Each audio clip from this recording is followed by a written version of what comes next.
Delphine Sangodéi, bonjour. Bonjour. Merci d'avoir accepté notre invitation.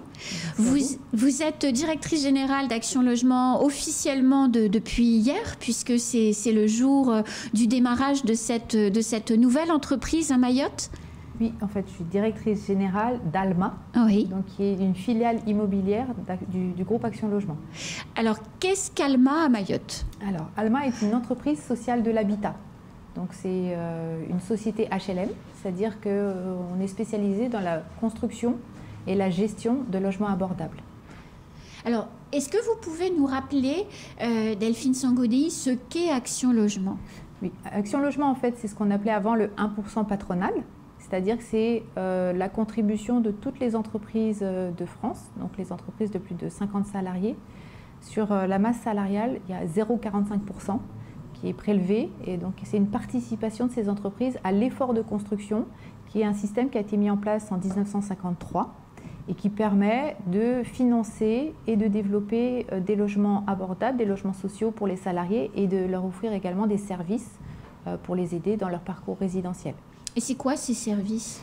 Alors, il y a des services qui sont développés par Action Logement Service. Donc, on a une agence place mariage. D'ailleurs, si les personnes sont intéressées, elles peuvent y aller. Donc, il y a des prêts pour les personnes physiques, donc pour les ménages, qui ont besoin d'un prêt pour leur projet en accession.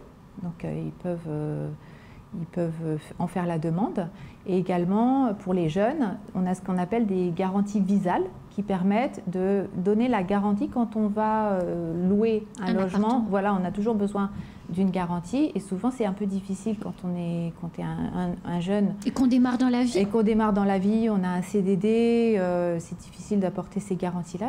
Action Logement apporte les garanties aux jeunes et d'ailleurs aux moins jeunes également. Donc Alma va être vous me corrigez si je me trompe, mais un promoteur immobilier, c'est-à-dire que vous allez construire du logement social, louer du logement social et le gérer. C'est pas exactement un promoteur immobilier dans le sens où nous, on n'a pas un but lucratif. D'accord. Nous, l'objectif, c'est de développer des logements abordables, mais le modèle économique n'est pas de faire de l'argent au bout. C'est-à-dire qu'il faut qu'on trouve un équilibre. Il faut bien sûr trouver un équilibre des opérations. L'objectif, c'est pas de perdre de l'argent, mais c'est tout l'argent qu'on récupère des loyers permet de construire d'autres logements. Donc c'est une sorte de cercle vertueux. Qui va habiter dans les logements que vous allez construire? Toutes les personnes qui ont droit. Donc il y a un système qui est bien connu en France. Il y a des critères qui sont donnés sur la base des revenus. Et toutes les personnes qui ont droit peuvent candidater. Mais ce sont des salariés, c'est-à-dire que vont habiter dans les logements construits par Alma uniquement des salariés? Pas forcément. Donc il y a des salariés en priorité pour nous, puisqu'en effet on a des droits de réservation réservés aux salariés des entreprises, parce que c'est financé par, voilà, c'est elles qui payent au départ, mais on a également un contingent qui revient aux collectivités et un contingent préfectoral. Donc en fait on va loger plus largement la population. Quelle complémentarité il faut voir dans votre action avec la CIM par exemple, qui est bien connue, à Mayotte et qui ne fait pas que du logement social d'ailleurs? Oui, exactement. En fait, je dirais que nous, notre cible, c'est le logement abordable. C'est-à-dire que c'est très important d'offrir des logements qui soient adaptés aux revenus des ménages. Donc déjà, c'est un premier point. Deuxième point, notre objectif, c'est de développer des logements près des zones d'emploi. Dire que, par exemple, à Mamoudzou, on se rend compte que beaucoup de gens sont pris dans les embouteillages le matin, ils passent 2 ou 3 heures parce qu'en effet, leur logement est situé très loin de leur lieu de travail. Donc l'objectif, c'est d'une part, une meilleure répartition dans le territoire des zones d'emploi. Donc on va accompagner les entreprises dans leurs projets pour créer des logements à proximité de ces nouvelles zones d'emploi et également créer des logements qui soient plus à proximité de manière à ce qu'il y ait moins d'embouteillage. Donc a priori, vous allez peu construire à Mamoudzou, mais davantage construire par exemple à Tingoni, à Chirongui ou dans d'autres communes. À Mamoudzou également, partout. Je dirais que partout où on a des possibilités, en lien avec les collectivités, nous sommes prêts à déployer notre savoir-faire pour construire des logements abordables. Donc bien sûr, on va en faire également à Mamoudzou, sur la Cadema. Ce sont des pôles d'emploi très importants. D'ailleurs, notre première opération sur laquelle je travaille en maîtrise d'ouvrage direct, à Kaweni, est situé juste en plein dans la zone d'emploi, juste en face de la zone d'activité. Alors ça veut dire quoi, maîtrise d'ouvrage directe, pour nos téléspectateurs qui ne sauraient pas? Voilà, disons qu'il y a deux modes opératoires. Soit vous passez par un constructeur, donc un promoteur, on appelle ça un système en VFA, c'est-à-dire qu'on achète sur plan un programme et puis au fur et à mesure, on le finance au fur et à mesure de son avancement jusqu'à ce que le constructeur nous livre l'immeuble. Donc ça s'appelle la VFA. C'est très courant dans la profession parce que c'est pratique, ça permet de travailler avec des professionnels qui prennent cette responsabilité. Et il y a aussi la maîtrise d'ouvrage directe qui permet de concevoir, construire en lien avec des entreprises sur appel d'offres et donc d'avoir une meilleure maîtrise de l'opération de A à Z.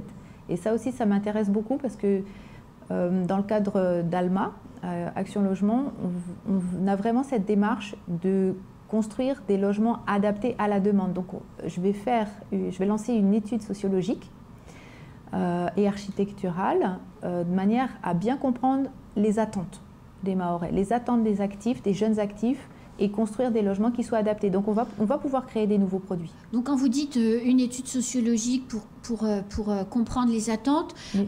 Les attentes, c'est le nombre de pièces, c'est l'organisation du logement. Oui. Parce que la CIM, par exemple, parle quelquefois dans des logements sociaux qui sont loués à des gens qui sortent d'un habitat ultra précaire. Oui. Il est arrivé que les femmes font la cuisine par terre dans le séjour au charbon, en fait, avec tous les risques que d'incendie. C'est ça que ça veut dire également?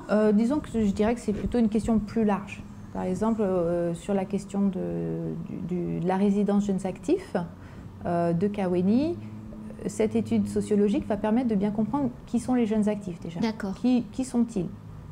Où habitent-ils? Dans quelles conditions vivent-ils? Et qu'est-ce qu'ils attendent finalement de ces logements-là?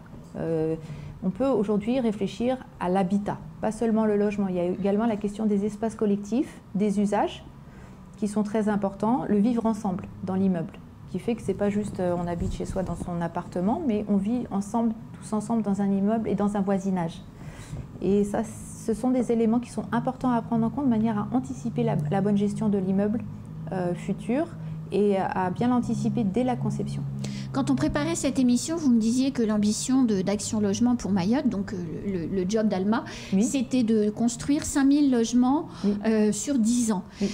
C'est une intention louable. Je oui. crois qu'il y a vraiment besoin de ces logements quand oui. on voit les conditions de vie de certaines personnes. Donc, voilà, zéro remarque là-dessus. En revanche, comment on fait pour construire 5000 logements en 10 ans face à la pénurie de foncier à laquelle on est confronté, qui est réelle, oui. et les difficultés que l'on a pour récupérer des parcelles et pouvoir les aménager, mais aussi, et on le voit, enfin, c'est un petit trait derrière avec les briques, mais quand on a un tissu d'entreprise qui n'est pas suffisamment ressourcé pour pouvoir faire face aux besoins de promotion immobilière. Il ne s'agit pas de construire la maison au fond d'un jardin, c'est construire un immeuble répondant à des normes, des règles. Je pense juste à un truc, la garantie décennale par oui. exemple. Les entreprises de construction ici ont beaucoup de mal à l'obtenir, oui. voire n'y arrivent pas. Oui. Donc, comment vous allez faire face à tout ça? C'est une difficulté. C'est une difficulté, mais je dirais que ce n'est pas seulement la responsabilité d'Alma. C'est une responsabilité collective en lien avec l'État, en lien avec les collectivités. C'est tous ensemble qu'on va y arriver, également avec les acteurs du BTP et les entreprises, la CAPEB, la Fédération du bâtiment. Je pense que c'est véritablement tous ensemble qu'on y arrivera. C'est pas juste dire voilà, Alma, vous arrivez, c'est votre affaire, débrouillez-vous. C'est une question collective. Sur le foncier, il a été mise en place une commission d'urgence foncière qui permet aujourd'hui de régulariser des situations. Déjà, c'est un premier pas important. Avec Achikoni, les premiers titres voilà. qui ont été remis là récemment. Exactement, ça c'est un premier point qui permet de régulariser la situation de propriétaires fonciers qui n'étaient pas propriétaires administratifs et donc qui faisaient qu'ils ne pouvaient pas accéder au financement, notamment des financements d'Action Logement, pour finaliser ou construire leur logement. Donc, ça, c'est un premier point très important qui va permettre de débloquer les choses. Ensuite, il y a des problématiques plus générales. En effet, si on veut construire des centaines de logements, ça demande en effet des grands projets d'aménagement, notamment avec les femmes, l'EPF, qui est en fait spécialisé dans le portage foncier pour la réalisation de grands projets. Donc je dirais que la réponse, elle est à plusieurs niveaux. C'est un travail à faire qui est très technique, la question de la régularisation foncière, la question de la mise en place de grands projets d'aménagement, mais c'est possible. Je veux dire, j'ai bon espoir là-dessus. Et donc, en fait, quand on a affiché 5000 logements, on pensait que voilà, 5000 logements, c'est faisable. Si on se retrouve vraiment les manches et qu'on y va tous ensemble, moi, je pense que c'est un objectif réalisable. Alors, c'est pas votre... vous ne démarrez pas à Mayotte, vous connaissez Mayotte depuis un certain temps. Donc, le fait de dire on peut atteindre cet objectif, ça fait écho et ça a du sens, puisque vous avez commencé à intervenir à Mayotte pour d'autres en 2019. Voilà, c'est ça. En fait, j'étais déjà présente à Mayotte lors du premier comité territorial d'Action Logement. Parce qu'à l'époque, j'étais directrice du renouvellement urbain. Donc pendant 5 ans, j'ai monté la direction du renouvellement urbain, je l'ai dirigée pour le compte d'Action Logement. Et donc j'étais membre du comité d'engagement de l'ANRU. J'ai validé tous les financements de l'ANRU pour Mayotte au titre d'Action Logement Service. À cette occasion, donc en 2019, je suis venue voir les différents quartiers en renouvellement urbain. Il y avait donc le quartier de Kaweni, quartier de la Vigie, Petite-Terre, et également Koungou, Magicavo. Et c'est vrai que c'était des visites qui m'avaient profondément marquée à l'époque. Le challenge que ça représentait pour nous, professionnels du logement social, je me suis dit, là, il faut vraiment faire quelque chose. Et puis, également, je me suis très bien entendue avec le président et le vice-président du comité territorial d'Action Logement, donc Nizar et Mohamed, qui ont toujours très fortement porté au plus haut niveau la parole du territoire mahorais pour dire qu'il y avait besoin de faire quelque chose sur la question de l'habitat et qu'il fallait unir nos forces. Et donc voilà, je les ai rejoints dans cette aventure. Et donc c'est un véritable choix, parce que c'est rare, donc c'est pour ça que j'insiste, c'est un véritable choix de venir en famille, voilà, vous installer à Mayotte en toute connaissance de cause. Absolument. Voilà, il faut le souligner, c'est important. Je reviens sur Alma, Delphine Sangodéi. Le conseil d'administration de cette entreprise, la présidente c'est Carla Balthus, qui sont les patrons d'Alma à Mayotte? Donc c'est un conseil d'administration complet et dans sa diversité. Donc le fonctionnement, c'est en effet qu'il y a des représentants des organisations patronales, donc le MEDEF qui est représenté avec Carla Balthus qui est la présidente. On a également un vice-président qui s'appelle Antoine Tava qui est secrétaire général adjoint de la CFDT et donc qui est vice-président. Lui représente les organisations syndicales. Donc on a également Force ouvrière et CGT qui ont un siège. Et c'est un point très important, on a également 3 collectivités, le conseil départemental qui jouera un rôle important, un siège pour l'Académa, donc prochainement ça sera acté, on a déjà un accord de principe mais ça doit être encore acté au niveau de leurs instances, et puis également la communauté de communes du nord de Mayotte. Donc, et les 3 collectivités sont lesquelles? Donc c'est ces 3-là. Donc je pensais que c'était 3 communes en plus. Donc c'est les 3 collectivités, c'est la communauté d'agglomération du Nord, l'Académa et le conseil départemental. Voilà, c'est ça. Ces 3-là, parce que c'est celles qui ont envie d'aménager avec vous? Non, en fait, on était contraints par les textes qui imposent d'avoir des collectivités de plus de 50 000 habitants. Et donc à Mayotte, donc autant en France 50 000 habitants en général, on trouve oui, en métropole il y en a beaucoup. Et en métropole ou ailleurs, je dirais qu'on trouve. Mais là, sur Mayotte, c'est vrai qu'on est dans un contexte beaucoup plus restreint au niveau territorial. Et donc forcément la sélection s'est faite sur cette base-là.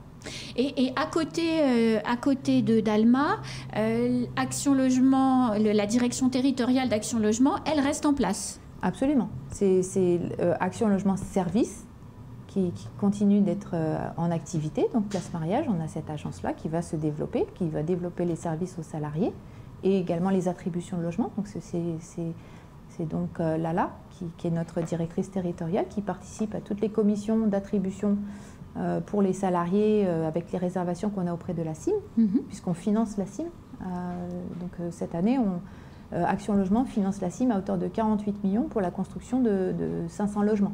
C'est énorme. C'est énorme. Donc Action Logement est véritablement un financeur important du logement abordable sur l'ensemble du territoire mahorais, donc au travers du NPNRU, puisqu'on finance à hauteur de 70% le NPNRU, donc des politiques publiques, Cœur de Ville également, Action Cœur de Ville, c'est un programme national qui est porté par Action Logement, les financements de la CIM pour construire du logement social. Et maintenant, on a cette société qui nous permet, avec Alma Action Logement, d'être directement plus opérateur de la construction. Merci beaucoup Delphine Sangodéhi. On se retrouve très vite pour continuer à mieux comprendre comment fonctionne le logement social. Très bien, avec plaisir. C'est la fin de ce temps de parole. Tout de suite, la suite de nos programmes.